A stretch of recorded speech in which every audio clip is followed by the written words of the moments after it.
11. And in arriving at Proverbs 11, a couple of things worth noting.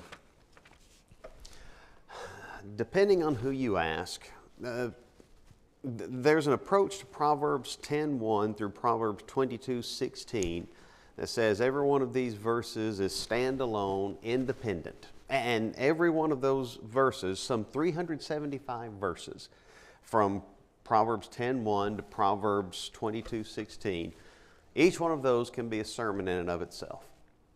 That being said, it's somewhat presumptuous, or perhaps even oblivious to say that there's not at least a correlation between certain sections of these chapters and certain sections of individual chapters. For instance, Proverbs 10, Proverbs 11, and going into Proverbs 12, and in many ways going all the way through chapter 15, there's a strong emphasis on the idea of righteousness. Now, in looking at chapter 10, we noted that three ideas stand prominent: righteousness, relationships, and reward. When we get to chapter 11, repeatedly the idea of righteousness or uprightness are going to be mentioned. Now, the word translated upright and the word translated righteousness are different, but there's a correlation between their meanings, and there's a focus on righteousness in chapter 11. In chapter 10, whenever we had outlined that, we had looked at the idea of, wrong button. When we had outlined chapter 10, we had looked at the idea of letting the rubber meet the road, putting wisdom into practice. Chapter 11, we're going to look at it from the idea of cause and effect. You take a verse out of chapter 11, and it can reasonably said that every verse contains a cause and an effect, and in most cases that's translated with the opposite cause and a contrasted effect. We're going to look at this in terms of cause and effect. We'll divide the chapter into 4 overall sections, and yes, you could divide the chapter into 4 different sections, but for our case, we're going to approach it from 4 sections. Verses 1 through 8, we're going to look at this in terms of righteous intentions. When we talk about cause and effect, every action creates an equal and opposite reaction, so to speak. Well, as we look at the concept of righteousness, and there are absolutely moral causes and effects, and moral behaviors can have physical and spiritual impacts. Those things being said, chapter 11, verse 1 begins with a discussion of intentions and moral behavior as it pertains to business practices. A false balance is abomination to the Lord. A just weight is His delight. How many people enjoy buying an automobile from a dishonest salesman? How many people enjoy going into any sort of a big box store or anywhere that you are going to deal with a salesman and you can't believe what's being said? How many people have walked away from a transaction and felt hoodooed? If you don't know what hoodooed is, it means deceived, but with just a little bit of a flair. How many people have felt wronged because of someone else's dishonest business practices? Do you remember the first time you opened that bag of chips that looked like it was going to have this many chips in it? And it's only got this many, although the bag's that tall? Or do you remember when those cereal boxes started looking a whole lot bigger than the package inside? There was a time, I promise, I can remember opening the cereal box and it was actually filled up to the top. But then they started taking a little bit back. And then they started selling it with 25% more listed at the top when they were putting a little bit back in there and then make you feel like you're getting something for it. Dishonest business practices. Now, in many ways, that's all about perception, but what's described in Proverbs 11:1 is the idea of a just weight and balance are the Lord's. A false balance, rather, is abomination to the Lord. A false balance is a scale that doesn't actually weigh accurately. A just weight, as described in the latter part of Proverbs 11b, the word translated weight is actually a Hebrew word for stone. And the Hebrews used stones for their monetary balances. in measuring weights of gold or weights of silver or weights of grain. They would measure it against stone. So this is a just weight, or a standardized stone is God's delight. God despises dishonest business practices. And when I'm trying to find the quickest shortcut to come out on top, to benefit and to profit, even if it means the demise or the unfair transaction at the cost of someone else, I'm not in good graces with my God. A false balance is abomination to the Lord, but a just weight is His delight. Now, this idea is going to be repeated throughout the book of Proverbs. If time allowed, we could look at passages like Proverbs 16:4, Proverbs 20:10, Proverbs 20:23. Time and again, this idea of a false balance and a just weight are contrasted. Moving forward, not only are we discussing the idea of integrity in our business practices, what's the warning in Proverbs 11:1 is about this self-profit at the cost of honesty. Proverbs 11:2, when pride cometh, then cometh shame, but with the lowly is wisdom. Whereas in Proverbs 11:1, the motivation, the drive, the intention is self-profit. Verse 2, it's self-promotion. When pride cometh, here's the cause. Pride. I submit to you that we frequently don't know what pride looks like. We only recognize pride when it's actually in a wrapper that says, "Look at me." Instead of recognizing pride when it's manifested in a wrapper that says, "Pity me." Sometimes we fail to recognize that pride is the motive behind the one that says, "Give me attention."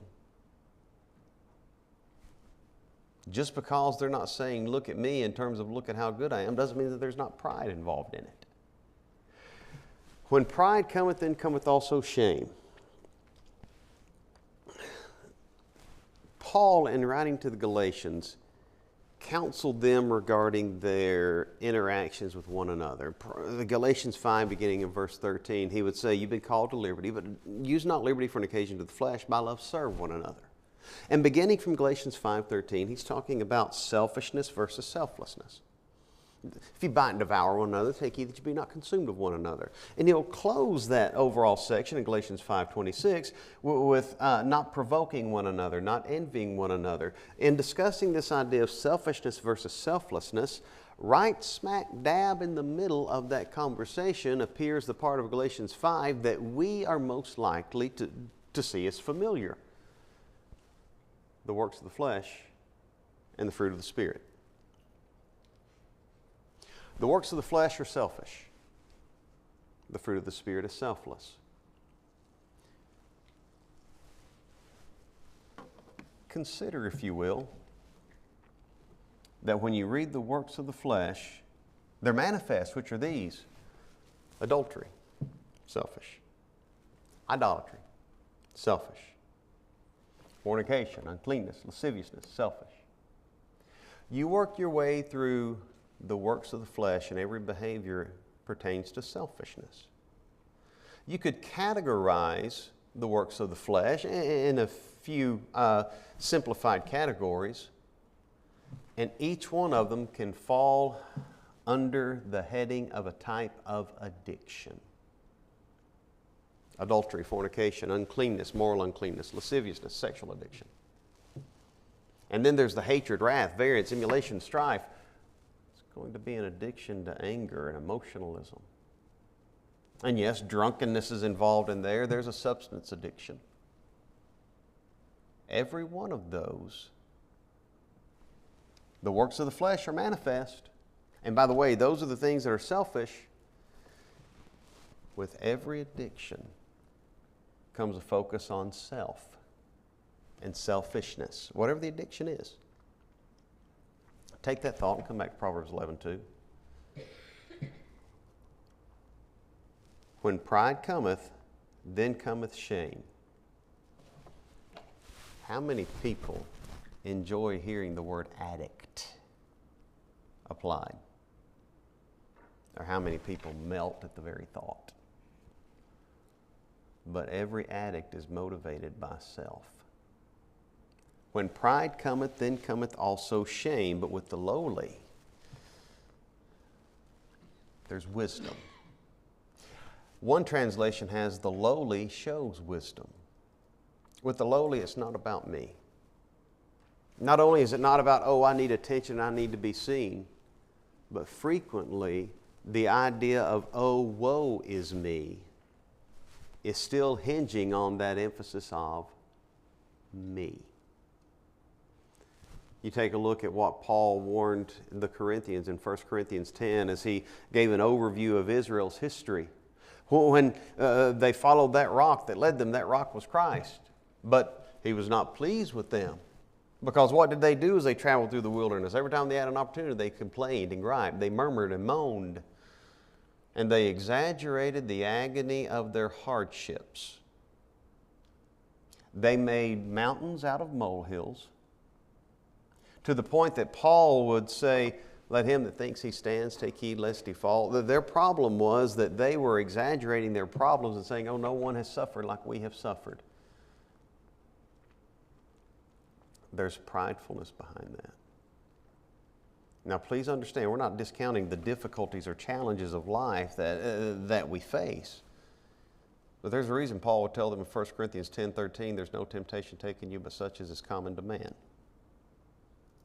Don't get too high on your horse. Don't take for granted that you're standing all by yourself, that you are the pinnacle of human suffering. There's no temptation taken you but such as is common to man. God's faithful. He'll not suffer you to be tempted above that you're able, but will with the temptation make a way to escape that you may be able to bear it. With the lowly, there's wisdom. The lowly aren't just the ones that don't have to promote themselves in terms of needing pats on the back and seeing their names written on billboards. The lowly are also those that don't exaggerate their challenges or assume that they are the height and pinnacle and epitome of difficulty. Sometimes I wonder if we really understand all of the ways that pride can manifest itself. When pride cometh, then cometh also shame. With the lowly is wisdom. Verse 3. Sometimes the intentions are self-profit, verse 1. Self-promotion, verse 2. Verse 3. The integrity of the upright shall guide them, but the perverseness of transgressors shall destroy them. Perverseness, crookedness. This may well connect to both the self-promotion and self-profit. Willing to accomplish either through crooked means. Well, if I can't be promoted with honesty, I'll use myself some dishonesty. If I can't profit through honest means, then I'll use some dishonest means to achieve it. The integrity of the upright, the righteousness, the honesty of the upright, that's what's going to guide them, steer them. It's going to help them through life. But the very perverseness of the transgressors, their crookedness, which they think is going to be their uplifting, and self-promotion and self-exaltation is going to be their downfall. We don't have to look far through human history to see examples of leaders whose self-exaltation led to their demise. We can move our way through biblical history and mention names like Pharaoh or Nebuchadnezzar. We could look at more recent history and think of prominent historical figures such as a Hitler or a Hussein, whose very arrogance led to their demise. But it's not only something that describes those that are in positions of prominence. It may describe those that are in positions of greater obscurity. Yet their crookedness is still leading to their downfall. Their perverseness is what destroys them. maybe it doesn't destroy them in terms of health. Maybe it destroys them in terms of their standing with others in relationships. Ever known anyone whose crookedness and dishonesty and perverseness destroyed family relationships? And that, in turn, would lead to a destruction of that person's overall well-being.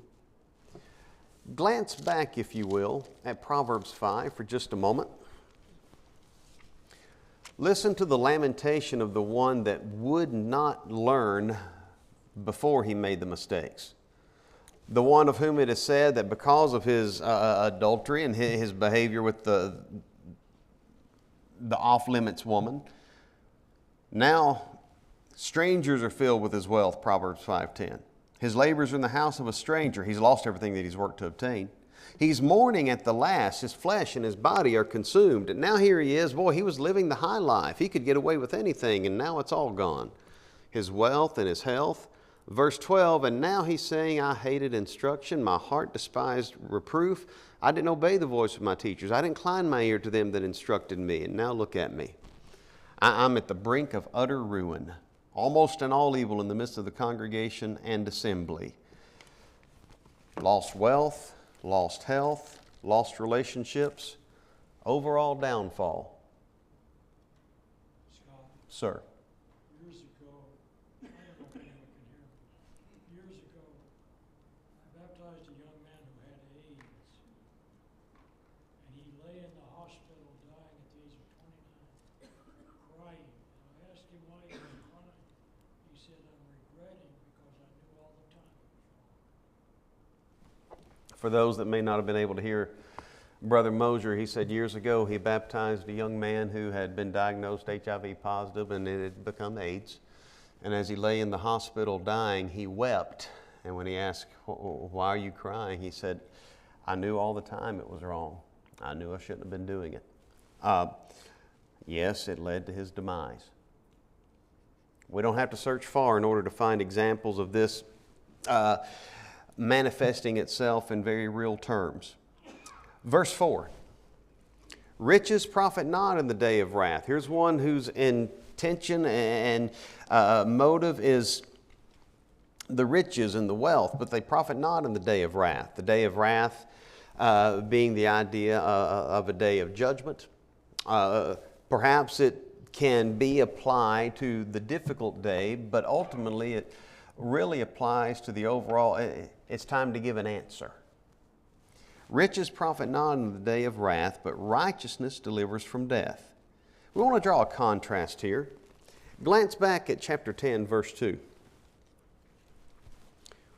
Treasures of wickedness profit nothing, but righteousness delivers from death. When you read Proverbs 11:4, we're not just talking about wealth in and of itself, although even those that obtain their wealth through honest means need to be careful about putting too much trust in it. But the thrust seems to be a warning against the unrighteous acquisition of wealth and trusting in the dishonest practices that lead to this sense of, well, now I have all the money I need, I'm comforted. Now, we said we'd draw a contrast. When studying Proverbs 10, verse 15, the rich man's wealth is his strong city. The destruction of the poor is their poverty. Is there a sense in which when we practice wise stewardship and when we are able to approach material blessings in a wise way, is there a sense in which they can be a little bit of a buffer in difficult times? There can be a little bit of some security? Yes. In contrast with the destruction of the poor being their poverty, there are those who have brought their own poverty upon them and now they don't have the buffer or the security when more difficult times come their way. The book of Proverbs gives a very balanced approach to the idea of wealth. Recognizing that it is a tool, it can be used in a proper way, but also recognizing that it can't be that in which we trust. And nor should it be that which we procure through dishonest practices. And again, in the context of Proverbs 11, we're talking about dishonest business practices and dishonest motivations that have been discussed in the first three verses. Riches profit not in the day of wrath. Righteousness delivereth from death. We've heard the illustration. The wealthy man lay in the casket, and one of the mourners attending the funeral asked, how much did he leave behind? And the answer came back, every bit of it. Riches profit not in the day of wrath. You can't take it with you. Let's go ahead and move forward as we're talking about this idea of righteous intentions. And if riches are my intention, then I'm going to find myself left defenseless and without profit in the ultimate day. Verse 5, the righteousness of the perfect, read that word perfect and think blameless. The righteousness of the perfect or complete, blameless, shall direct his way. The English Standard has, shall keep his way straight. Kill and Delitzsch described this as shall smooth his way. It's not just that the righteousness of the blameless steers him, but the righteousness of the blameless actually helps pave his way. Somewhere along the lines, mankind got it in his head, as a general rule, that as long as we scratch and paw and deceive and claw our way to wherever we're headed, then the more I can benefit myself in the here and now, then the easier tomorrow will be. Yet God's counsel has always been, the more that we'll make ourselves more like Him in the here and now, the more we'll listen to His counsel and follow His ways and His standard, pursue after integrity, then the smoother tomorrow will be. That doesn't mean there won't be challenges tomorrow. But have you ever found yourself able to face circumstances that you never imagined you could handle, but because of your relationship with God, you were able to navigate them?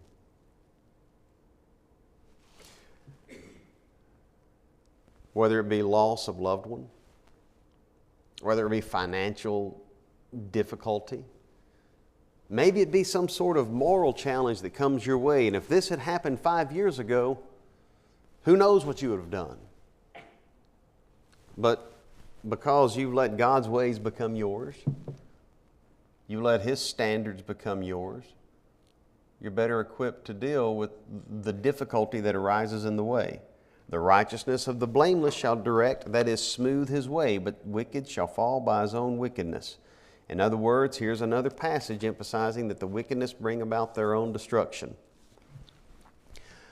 We want to go ahead and move forward. Verse 6. The righteousness, here's an emphasis on the righteousness again. The righteousness of the upright shall deliver them.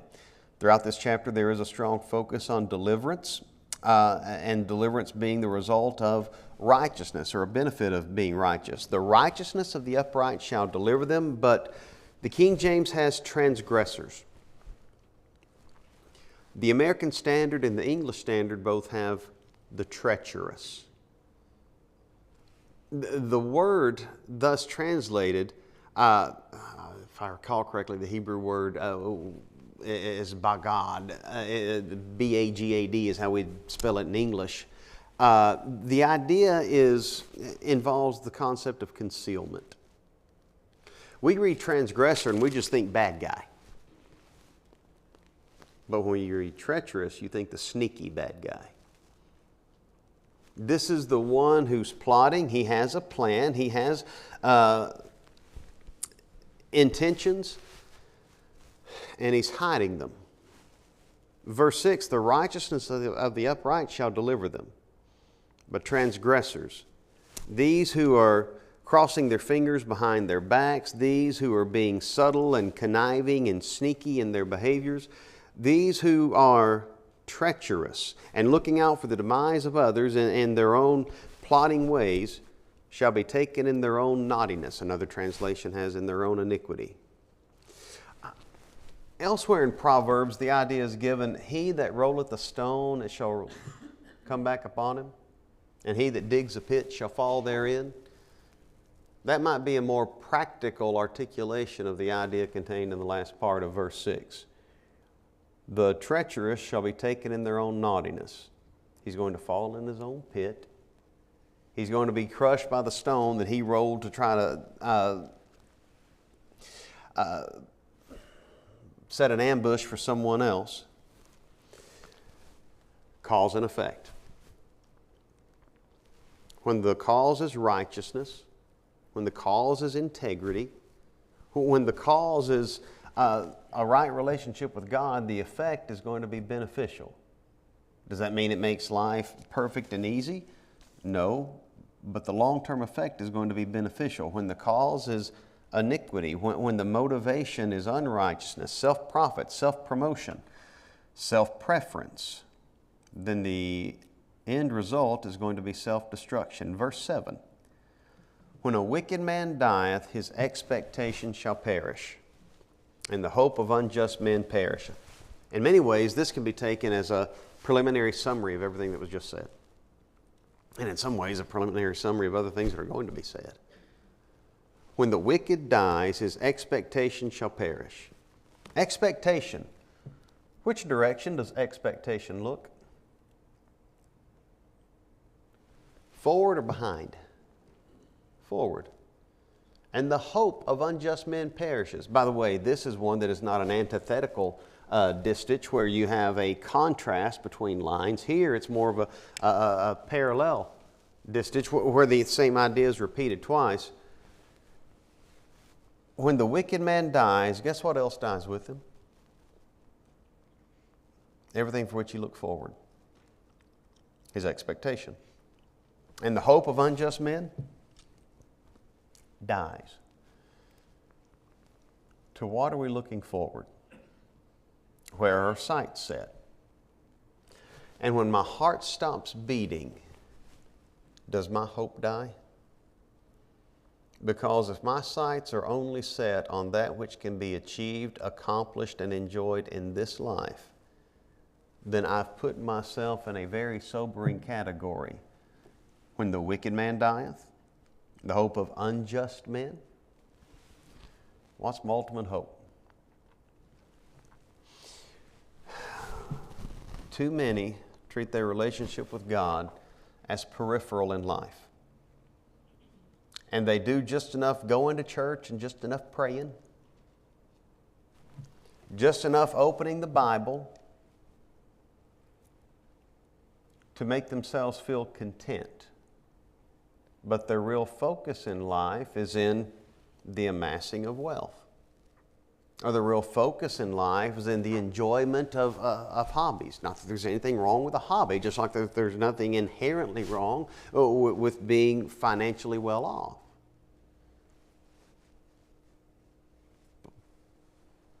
What's my goal? What's my expectation? What's my hope? Set your affection on things above, Colossians 3:1. Looking unto Jesus, the author and finisher of our faith, Hebrews 12:1 and 2. Where's our focus? What's our motivation? What are our intentions behind what we do? And then we'll look at verse 8. The righteous is delivered out of trouble. The wicked cometh in his stead. This idea of righteousness and deliverance being given yet again. So often it's the case in life. Again, we can't express this enough. Difficult times, hardships, and unpleasantries are a reality. We've all faced them. Death is a part of life, and not just your own, but the deaths of those that you love that leave from here before you. There will be tears in life. There will be trying days. Nonetheless, whereas there are some events that we see as essentially inevitable, although the actual arrival is unpredictable, there are other occasions in life that we typically just recognize as, well, why'd that have to happen? Well, that seems ill-timed.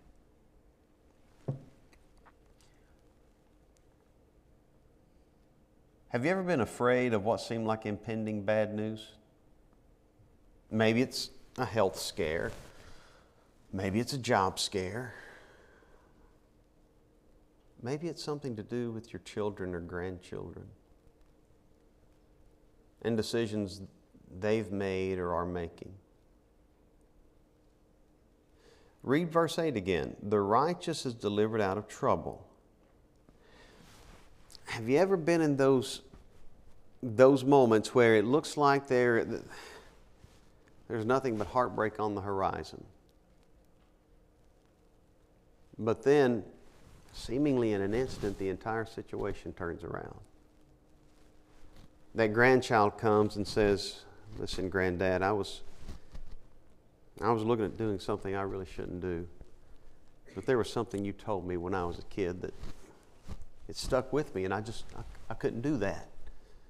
Listen, Mom, I've not been doing what I ought to do, and I know you raised me better." Sometimes the trouble that we fear most isn't the trouble that comes to us in terms of what harms my physical body, but it's the things that break our hearts. How often have you known of the righteous having a sense of relief because of an influence that they've had years before, and then it comes back to be a sense of a lifeline? Verse 8 gives a sense of hope. The righteous is delivered out of trouble. Not just his own, but sometimes it's that trouble that he's been making investments toward avoiding it for years. The wicked comes in his stead. Remember those cartoons? And this can take us back to what was said in verse 6. The transgressors shall be taken in their own naughtiness. How often did Wile E. Coyote get blown up by the very bomb that he'd set up for the Roadrunner? Or how often did Sylvester end up suffering the pain that he had tried to arrange for Tweety?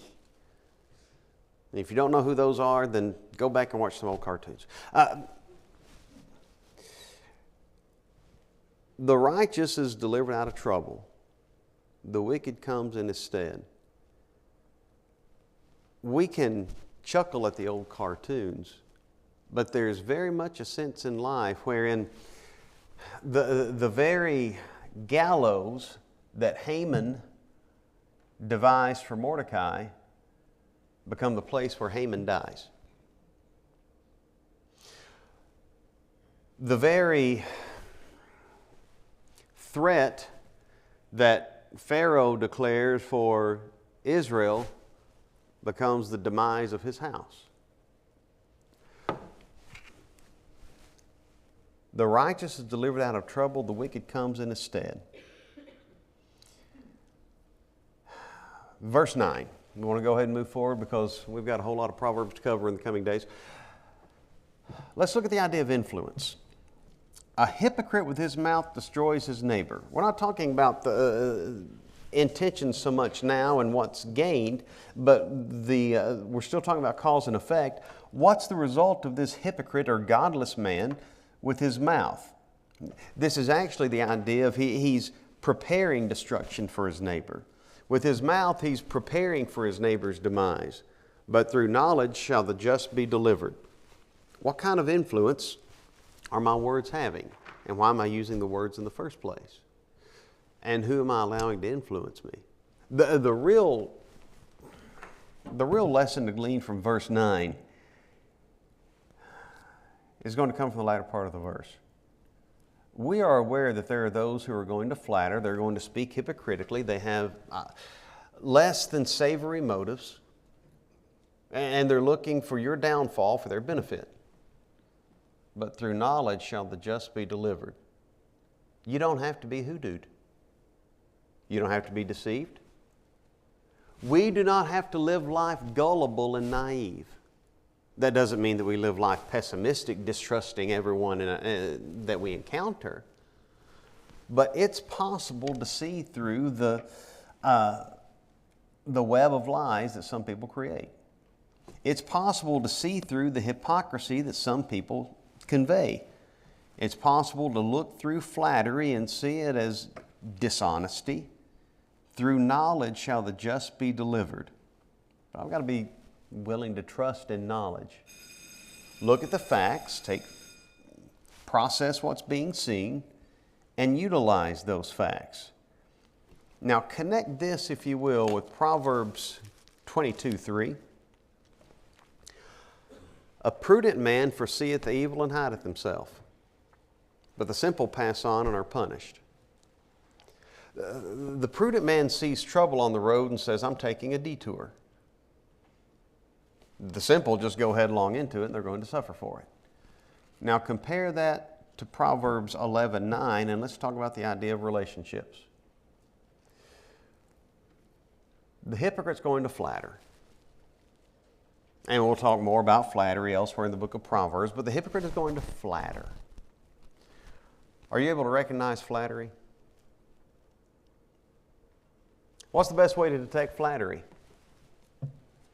Well, flattery is essentially just being told exactly what you want to hear, whether it's the full truth or not. Are you able to detect flattery? Sometimes it can be difficult. Sometimes not so much. A hypocrite with his mouth destroyeth his neighbor, but through knowledge, use knowledge. Use the ability to recognize when statements seem overtly ingratiating, when they seem ingenuine, and then be ready to take detours appropriately. Verse 11, when it goes well with the righteous, the city rejoices. When the wicked perish, they're shouting. That bell's about to ring. Sadly, this verse is not a universal truth. We've seen that in the last week. Because there are those that have shouted and rejoicing over the death of someone who endeavored to live a life that leaned toward a moral uprightness. How many people have been disgusted by some of the things that have been posted, said by television personalities? And then by just people on their own social media where, they're their own celebrity. How many people have been appalled at the sort of absence of pity and disdain for the value of human life that has spewed from the mouths and fingers of those wanting to state their opinions? Why? Proverbs 11:10 says, when it goes well with the righteous, the city rejoices. When the wicked perish, they're shouting. What does it tell you when you're in a nation where when someone that's following after, striving toward righteousness, and we're not going to try to render judgments on the eternal abode of anyone here, but when you're talking about the death of someone who was following after a concept of moral uprightness and people celebrate his death, what's that tell you about the heart of a nation? It scares me. We'll pick up here when next we meet. Thank you for your time.